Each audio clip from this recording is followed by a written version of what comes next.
Carbon dioxide is the most common greenhouse gas that is being emitted through human activities, accounting for almost 82%. The world today emits over 35 billion tons of carbon dioxide from a variety of different sources, some of the most common being coal, oil, and natural gas.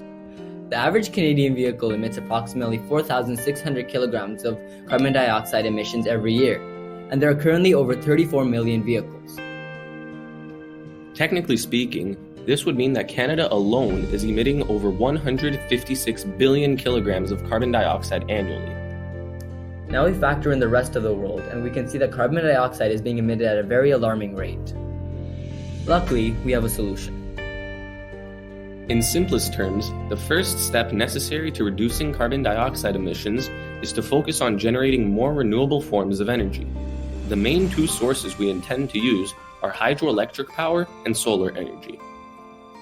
By placing renewable energy generators in strategic locations, we can essentially fully power Canada, only using renewable energy sources. In the West Coast, we intend to construct mainly solar panels in areas that typically receive a lot of sunshine, such as Calgary and areas in British Columbia.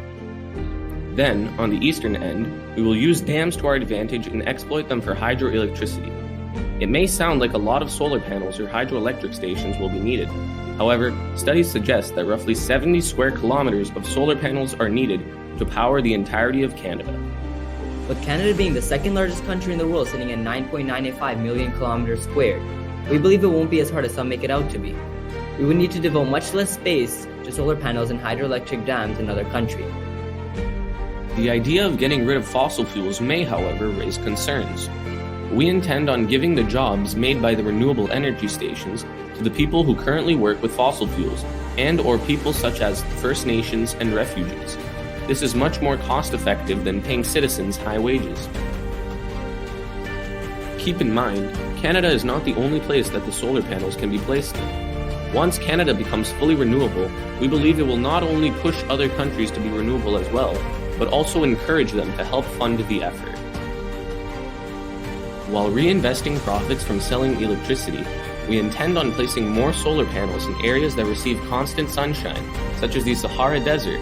Selling this electricity would be a great asset to our economy.